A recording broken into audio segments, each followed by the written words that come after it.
Hi everybody, it's EK from EK Gorman Designs, and I am coming in today with a little bit of a special treat. I am doing 5 fast cards from the April card kit from White Rose Crafts. Now I will tell you, this card kit will be releasing April 1st out from White Rose Crafts, and it's very shabby chic and very cool. Lots of papers, lots of different little things in it to play with. If you want to see exactly all that's in the card, I actually have an unboxing video that released today as well. So you can go see me unbox the card kit and you can see what is in it. But I thought it'd be really, really fun to show you 5 fast cards you can make using basically just the stuff that's in the card kit. I will say I pulled some distressed inks out. I used card frames. I used some scrap cardstock. There we go. Scrap cardstock. This is the first card I made. I distressed up the edges with some blue frayed jeans distressed ink and frayed the image up of distressed the image up. And then I used the stamp set from the April card kit and pulled the sentiment out. Now these are something I pulled from my personal stock. I pulled out both a Shabby Shutters and a crushed olive distress pen and just kind of quickly colored on the stamp. And using my stamping platform, I obviously made the sentiment work really nicely. I purposely did this because I wanted the sentiment to be just as kind of hazy vintage as the photo is. So I didn't want a real good crisp image, and so using the markers allowed me that. There's some really cool charms in the card kit, so I decided for this card I was going to stick one of the cool metal charms onto it. And the nice thing is it's got a nice flat back, so it sticks beautifully to the card. And there we go. There's the first card from the 5 fast cards in the April kit. Here's the second one. I love the image on this 6x6 piece of paper. I'm not crazy about the border, so I decided to use the border for the card and save the image for something else. Now don't get me wrong, I like the border. I just didn't like the border with the picture. I wanted to use the border independently. These 2 inks here, this pink and this green ink, come with the card kit, and they are Scrapberry Stain inks. I didn't know anything about them when I opened the card kit, so I did a little research, and apparently they work a little like distressed ink. So if you're familiar with distressed ink, it's got kind of similar properties. Different, very different, but similar. You can definitely get them wet and play with them. So that's what I did here. I smooshed the ink onto some watercolor paper, and I was so pleased with how that green and that pink blended together. They actually merged and created this new purpley color. Wasn't anticipating it, totally didn't expect it. Really pleasant, gorgeous surprise. Look at that. Look at the splatters on that. It's organically fun. I backed the cool sentiment here from one of the 12x12 papers in the card kit with some pearlized, I want to say the paper's called Spearmint. Figured out where I wanted it, and I initially planned only to have that border on 2 sides, but in the end I realized it needed to be on all 4 to really make everything framed nicely. So I took the extra frames and added it to the card. Nothing like working on the fly. I will tell you, often when I sit down to make cards, I don't have a plan. Here, I kind of had a plan. I kind of knew what I wanted to use and how I wanted to use it. But the best laid plans are often interrupted by it not actually looking good. So, I am flexible when I craft. I don't start over just because it didn't go the way I planned. I pulled out, there's a bunch of really cool wood charms, and I thought I would experiment with the Scrapberry Stain ink on the wood charm and see if I could color them up. And it worked gorgeously! Look at that. Look how pretty they came out. And using a little bit of a liquid adhesive, I just attached them to the card. I am so tickled with how this stain ink comes out and plays with.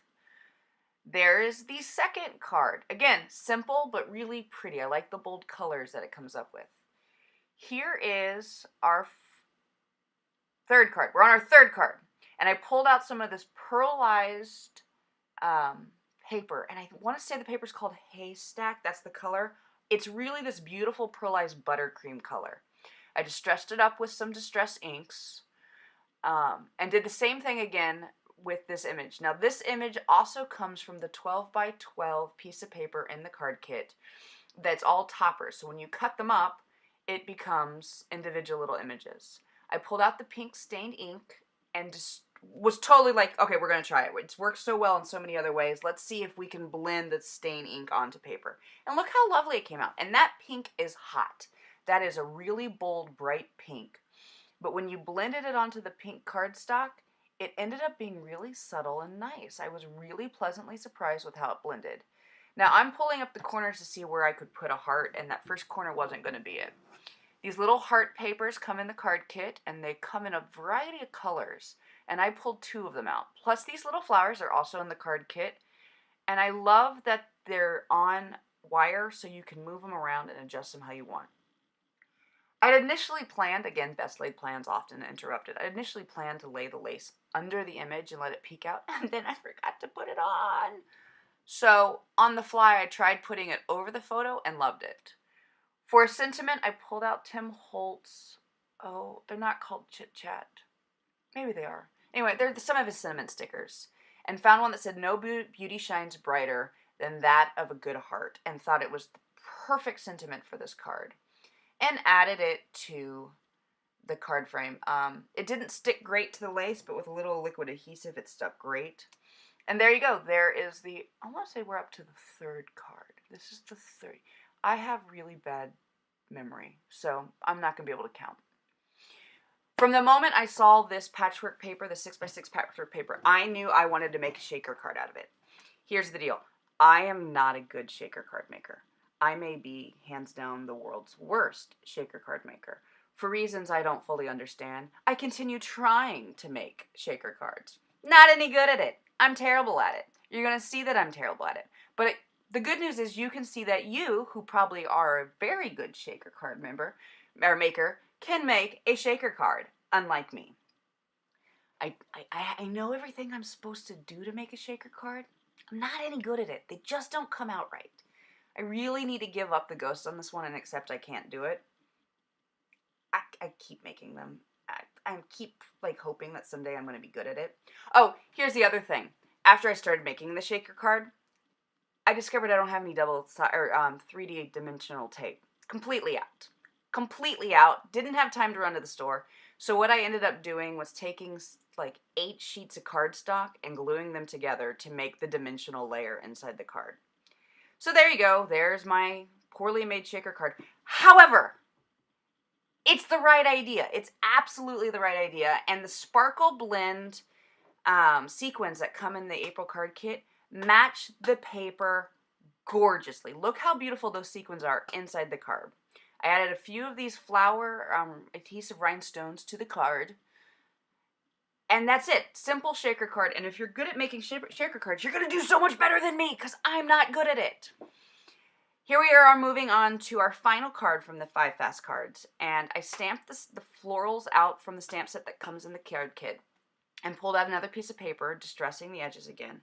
I colored up the flowers with my Copic markers. Just did a real, there's no fancy coloring, and I didn't bother to tape it because, again, it's nothing fancy. I colored the flowers to look like the background paper. And I distressed up another one of the toppers from the 12 by 12 paper and adhered it onto the card frame, and then adhered the printed paper onto a card frame. Yeah, see, I'm not speaking correctly. You're just going to have to ignore me. It's just one of those days. I added the flowers to it, and I think in the end, this ended up being my favorite card. Not my style of card in any way, shape, or form, and I love it. I love that this card kit really pushed me outside my normal boundaries of crafting and really encouraged me to work in a way that I don't normally work. And there you go. There are 5 fast cards, all made from the products inside White Rose Crafts April Card Kit. All month long, the design team is going to be sharing projects, not just cards, but all kinds of projects you can make using White Rose Crafts April Card Kit. So stay tuned all month to see all the exciting projects the team has going on. I've got tons of fun projects planned out, so make sure you tune back in to see what I've got going on all month long. If you like what you're seeing, hit the dragon, subscribe to see more. If you want to see more projects like these, hit the thumbs up button so I know that this is what you want to see. Till then, happy crafting, everybody.